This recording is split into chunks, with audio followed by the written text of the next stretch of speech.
वन्देऽहं श्रीगुरो श्रीयुतकमलं श्रीगुरुवैष्णवांश्च श्रीरूपं साग्रजातं त्यागं रघुनाथमुकुन्दं सजीवं साद्वैतं सावधूतं परिजनसहितं कृष्ण चैतन्य देवं श्री राधा कृष्ण पदान श्री विशाखा निवांताश्च गुरुवे गौरचंद्राय राधिकाय तदालय कृष्णाय कृष्ण भक्ताय तद्भक्ताय नमो नमः अज्ञानातिमिरान्धस्य ज्ञानजनशलाकया चक्षुरुन्मिलितं येन तस्मै श्रीगुरुवे नमः नमो ओम विष्णुपदाय कृष्णपृष्ठाय भूतले श्री श्रीमद्भगवद्गीता वेदांत श्रीधर गोस्वामी नामिने नमो ओम गुरुदेवाय धीमते सौम्य मूर्ते भक्ति श्री सिद्धांति प्रभु श्री महात्मे नमो ओम गुरुदेव नमो ओम विष्णुपदाय राधिकाय प्रियतमने श्री श्री भक्ति वेदांत श्री नारायण गोस्वामी नामने सर्वप्रथम प्रथम मैं अपने गुरुदेव श्री श्रीमद भक्ति वेदांत श्रीधर गुरु महाराज जी को प्रणाम करती हूँ।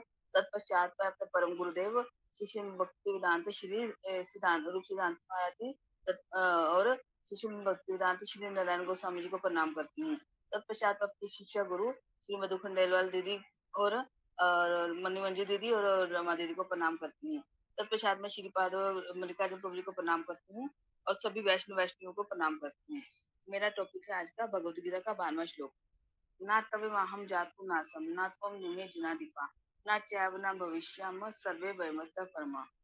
इसमें भगवान कृष्ण भगवत गीता के श्लोक में सबसे पहले ही मायावाद का खंडन कर रहे हैं। मायावादी कहते हैं कि हमें मुक्ति मिल जाएगी, हम ब्रह्म ज्योति में लीन हो जाएंगे। उनकी यही फिलॉसफी है। घट आकाश पट आकाश, जैसे घड़ा है, घड़े के अंदर भी आकाश है और बाहर भी आकाश है। घड़े को फोड़ दो तो अंदर का आकाश और बाहर का आकाश मिलकर एक हो जाएंगे। उसी तरह से जब हमारी मुक्ति हो जाएगी, हमने भी जाकर भगवान में मिल जाना है, हम एक हो जाएंगे। इसको बोलते हैं सो हम, कि मैं वही हूँ, मैं ही भगवान हूँ, हम ब्रह्मास्मि। वो ये सारे मंत्रों का जप करते हैं। इस तरह भगवान अर्जुन को बोलते हैं ना तवे वहम जातु नासम ना त्वम नेमे जनाधिपा। ऐसा कभी नहीं हुआ कि मैं नहीं था, जब तुम नहीं थे, और जितने यहाँ राजा दिख रहे हैं ये भी नहीं थे। भूतकाल में भी मैं था, तुम थे और ये राजा भी थे, और आने वाले काल में भी मैं भी हूँ, मैं भी रहूंगा, तुम भी रहोगे और ये राजा भी रहेंगे।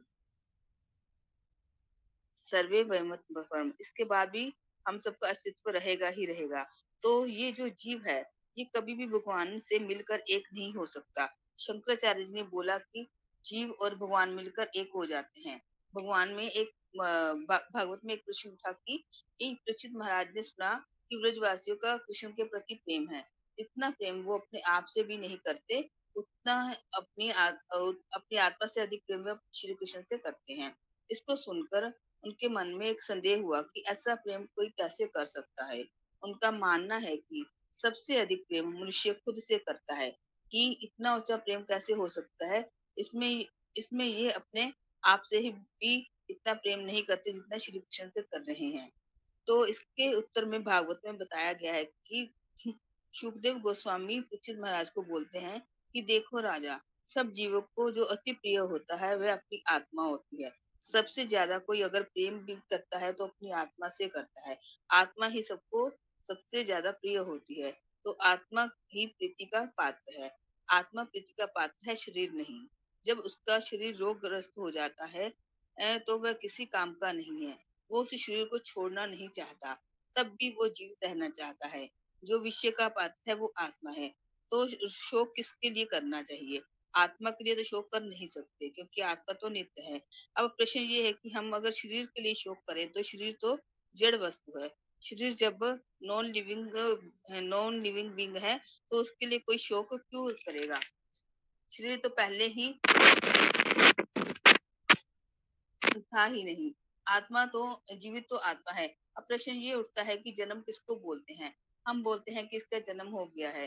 जन्म किसका हुआ? शरीर पहले से ही जड़ वस्तु है, उसमें तो कोई चेतना है ही नहीं। और बोलते हैं कि वह मर गया। किसको बोलते हैं कि वह जन्म हुआ? किसको बोलते हैं कि मर गया?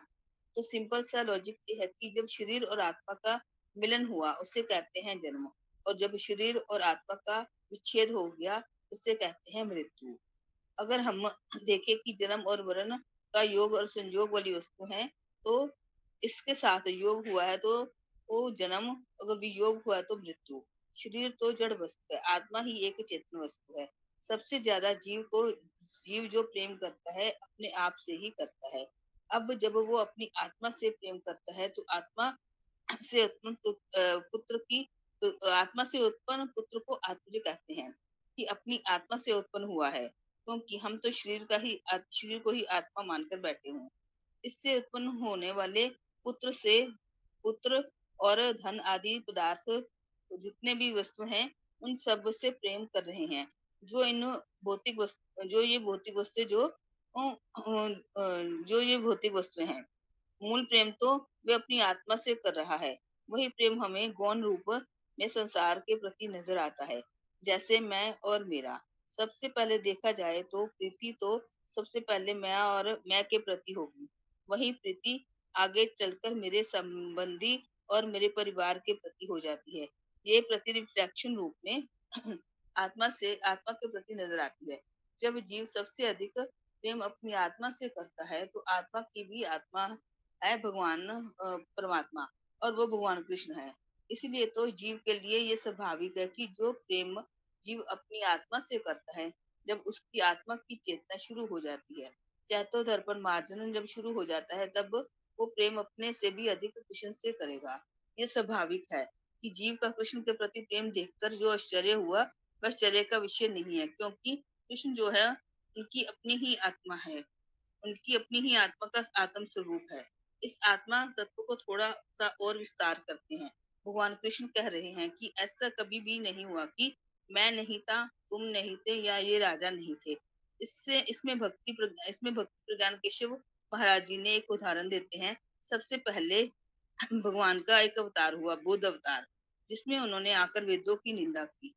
वेदों की निंदा क्योंकि उनका हृदय बहुत करुणामय हुआ। ये देखकर कितने सारे पशुओं की बलि दी जा रही है वेदों के नाम पर। भगवान को पशुओं के प्रति दया आई। बुद्ध अवतार में आए, उन्होंने सारे यज्ञों की निंदा की, सभी के सभी यज्ञ रोक दिए और कहा कि तुम वेद मत पढ़ो, इसको पढ़कर तुम उल्टा काम कर रहे हो। फिर उन्होंने जीरो दिखाया कि कुछ नहीं है, वेदों को पढ़ने से भी निषेध कर दिया। उसके बाद आते हैं शंकराचार्य जी। शंकराचार्य जी के प्रति जितना भी समाज जितना भी शंकराचार्य जी के प्रति जितना भी समाज है, सारा का सारा ऋणी रहेगा। शंकराचार्य जी ने एक एक कार्य करके गए, बुद्ध अवतार में आकर यज्ञ और वेदों की निंदा करके उन्हें रोक दिया, वेदों को पढ़ने से सबको रोक दिया। जब कोई वेद ही नहीं पढ़ेगा तो भगवान को कैसे जानेगा। शंकराचार्य जी ने आकर वेदों का प्रचार किया, सब लोग वापस से वेद पुराण पढ़ने लगे। वेद पुराण उपनिषद तो पढ़ने लगे, और उनके माध्यम से लोगों ने ये मान लिया कि शंकराचार्य जी ने आकर मायावाद दिया। ये भी प्रचुर रूप में है। उन्होंने एक दिया, यानी जीव और भगवान एक है, भगवान कोई भी नहीं है, तुम ही भगवान हो। और लोग बहुत खुश हो गए कि हम ही भगवान है। पहले जीरो फिर एक, अब एक जीव है, एक जीव भी एक है। और सब एक है और जीव भी एक है, भगवान भी एक है, सृष्टि भी एक है, सब कुछ एक है। एक में एक के अलावा कुछ भी नहीं है। लेकिन उन्होंने नींव रखी शास्त्रों की। उसके बाद हमारे मध्वाचार्य, रामानुजाचार्य, चार वैष्णव आते हैं। तब उन्होंने दो की उंगली दिखाई कि जीव अलग है, भगवान अलग है, ये एक नहीं हो सकते। ये क्रम चला, पहले जीरो फिर एक और फिर दो। भक्ति प्रज्ञान केशव गुरु गोस्वामी महाराज जी ने बताते हैं कि शंकराचार्य के गुरु है गोविंद पाद और उनके गुरु थे गौड़पाद। शंकराचार्य जी ने बृहद पुराणिक उपनिषद के ऊपर बड़ी सुंदर टीका लिखी, जिसको देखकर उनके स्वप्न में स्वयं उनके गुरुदेव आए गौड़पाद। गौड़पाद आकर बोलते हैं कि वह मेरे पास तुम्हारे गुरुदेव ने तुम्हारी बहुत प्रशंसा की है कि तुमने इस उपनिषद के ऊपर बड़ी सुंदर टीका लिखी है। तो वहां पर उनकी प्रशंसा करने के लिए और उनको आशीर्वाद वचन देने के लिए आए। अब यहाँ पर प्रश्न ये है कि जीव मुक्ति के बाद एक हो जाता है, उनका अस्तित्व खत्म हो जाता है, तो उनके गुरु उनके पास उनके स्वप्न में कैसे आए? तो क्या उनकी मुक्ति नहीं हुई थी? आगे शंकराचार्य जी के बाद आते विद्या अनन्य भारती, उनको शंकराचार्य जी का अवतार माना जाता है। इसका मतलब है कि जीव का अस्तित्व रहता है। अगर जीव का अस्तित्व लुप्त हो जाता तो कैसे उनके परम गुरुदेव उनके स्वप्न में आए? हमें एक उदाहरण और देते हैं। परम गुरुदेव जी भक्ति प्रज्ञान केशव गोस्वामी महाराज जी के सारे ने कहा कि सारे राजा मिलकर एक हो गए किसी छत्रपति राजा से युद्ध करने के लिए। इसका मतलब है कि सभी राजा एक हो गए, उनकी अपनी पहचान खत्म हो गई। नहीं, उनकी अपनी पहचान हमेशा रहेगी, बस मिलकर वह एक हो गए हैं। जैसे सारे के सारे पक्षी पेड़ पर जाकर समा गए। इसका मतलब है कि पक्षियों का अस्तित्व खत्म हो गया है। उस पेड़ के अंदर घोंसले हैं, सब कुछ है। जब हम हवाई जहाज से बहुत ऊपर उड़ जाते हैं, तो नीचे आपको क्या दिखेगा? नीचे आपको एक ही वस्तु दिखेगी, ये तुम्हारी आंखों का दोष है। जब तुम नीचे आकर देखोगे तो नीचे मकान है, मकान के अंदर कमरे हैं, कमरे के अंदर लोग हैं, सबका अपना अपना अस्तित्व है। अस्तित्व किसी का लुप्त नहीं होता। इतिहास में कभी ऐसा नहीं हुआ कि जीव का सब कुछ लुप्त हो जाए। जीव की असली पहचान है कि वो भगवान का दास है और अपना उसका अपना अस्तित्व है। अगर जीव को मुक्ति मिल गई तो वो ब्रह्म ज्योति में जाकर समा भी गया।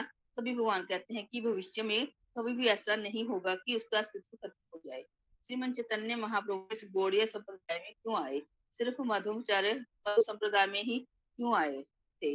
ये चारों संप्रदायों में से, क्योंकि मध्व संप्रदाय के अंदर ही मायावाद का खंडन किया गया है। और जब तक मायावाद रहेगा तब तक शुद्ध भक्ति का प्रचार नहीं हो सकता, क्योंकि भक्ति में तीन वस्तु है: भगवान, जीव यानी भक्त और भक्ति। अगर तीनों का अस्तित्व ही खत्म कर दें तो भक्ति फिर रहेगी कहाँ? ना भक्ति रही ना जीव रहे, सब एक ही हो गया।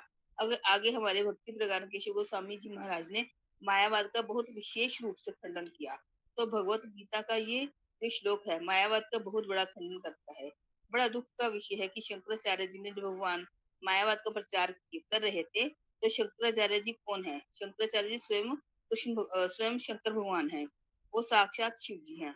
उन्होंने कभी भी उपनिषदों का सहारा नहीं लिया, पुराण का सहारा लिया, वेदों के मंत्र लिए, पर शंकराचार्य ने कभी भी पूरा जीवन भागवत और ग्रंथ को स्पर्श नहीं किया। लेकिन बड़े दुख की बात है कि आजकल जो लोग भागवत वक्ता है वो भी भागवत को उठाकर भी मायावाद के बारे में बोलते हैं, जबकि भागवत में तो कहीं भी मायावाद का स्कोप नहीं है। वो साक्षात कृष्ण की ही प्रतिमूर्ति है। और आज इतना बड़ा दुख का विषय है कि शंकराचार्य साक्षात भगवान शिव जी है, वैष्णव यथा शंभु है। उन्होंने भागवत को कभी स्पर्श करने का सोचा भी नहीं।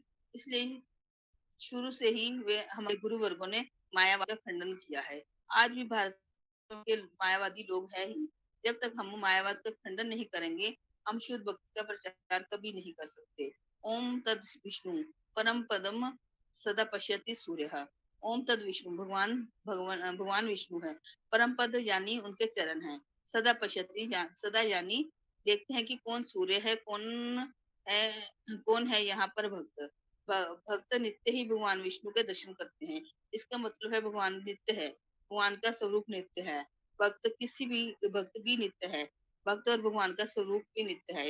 ये जो बोलते हैं कि भगवान का रूप नहीं है, भगवान का अस्तित्व नहीं है, भगवान क्या करते हैं? जो जिस रूप में भगवान को पूजते हैं भगवान उसी रूप में दिखते हैं। तो ये बोलते हैं कि भगवान का अस्तित्व नहीं है। भगवान कहते हैं जब मेरा अस्तित्व नहीं है तो तुम्हारा क्यों है? भगवान उसका अस्तित्व भी खत्म कर देते हैं।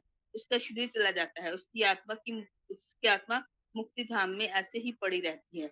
लेकिन उसको दुख नहीं मिलेगा, लेकिन सुख भी नहीं मिलेगा।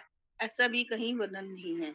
जो भगवान को मानते हैं भगवान उनको सच्चिदानंद दे देते हैं, सच्चिदानंद में ही रत रहते हैं। और जो शंकराचार्य जी के मंत्र हम ब्रह्मास्मि का जप करते हैं वह नरक में ही जाते हैं।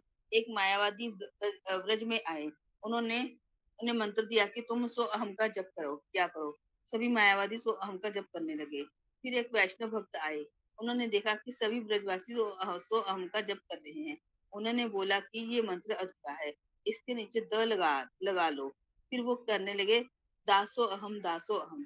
तो जीव हमेशा भगवान का दास है, भगवान वह भगवान नहीं हो सकता। फिर मायावादी आया, उसने देखा कि ये दासो हम का जप कर रहे हैं। उसने फिर से आकर पीछे से दा लगा दिया। सदा सदा सोहम सदा सोहम। फिर वैष्णव आया, उसने फिर उसके पीछे द लगा दिया। दासो हम कि हम दास ही दास के भी दास हैं। इसलिए इस इतिहास में देखा गया है कि मायावादी वैष्णव बने हैं, वैष्णव कभी भी मायावादी नहीं बने। सुखदेव गोस्वामी महाराज निराकार के उपासक थे। उन्होंने भागवत का एक श्लोक सुना तो वे भगवान विष्णु के उपासक बन गए, भक्त बन गए। चतुर्सन भगवान के पैरों में जो तुलसी होती है उसी से भगवान के उपासक बन गए। इतिहास में ऐसे बहुत सारे उदाहरण मिलते हैं कि जो पहले भगवान को नहीं मानते थे, वो बाद में भगवान के उपासक बन गए। ये जो गीता का श्लोक है, ये बताता है कि हमारा अस्तित्व था, है और रहेगा। जीव का अपना अस्तित्व रहता है। इसीलिए भगवान कृष्ण अर्जुन से कहते हैं, देहो न अस्मिन् यथा देहे कौमार यौवनम जरा तथा देहांतर प्राप्ति धीरस्थः अत्र न मुहाति। भगवान कहते हैं शरीर नष्ट हो रहा है, पहले कुमार शरीर था, फिर यौवन आया और फिर शरीर चला गया, फिर जरा का शरीर आया, वो भी चला गया, और यह देह छोड़ने के बाद उसको दोबारा देह भी मिलेगा। लेकिन भगवान ने बताया आत्मा का अस्तित्व रहता है। ये देह छोड़ने के बाद इनको दूसरा देह भी मिलेगा। जैसे किसी का कपड़ा पुराना हो गया है तो वह नया कपड़ा पहनता है, तो ये शरीर भी छोड़ेगा, नया शरीर मिलेगा उस आत्मा को। इसलिए तुम्हें शोक नहीं करना चाहिए। आत्मा से इसको प्रीति होती है। जो शरीर चेंज होगा, जो चीज लगातार बदलती है, उसके लिए क्यों रोना। जीव जब आत्म धर्म में प्रतिष्ठित होता है, तो सबसे पहले उसके सारे अनर्थ खत्म हो जाते हैं। जो जीव आत्म धर्म में प्रतिष्ठित होते हैं, उनके सारे अनर्थ खत्म हो जाते हैं। यहीं पर मैं अपनी वाणी को विराम देती हूँ। वांछा कल्पतरुभ्यश्च कृपा सिंधुभ्येव च पतितानां पावनेभ्यो वैष्णवेभ्यो नमो नमः। हरे कृष्णा दीदी, धन्यवाद।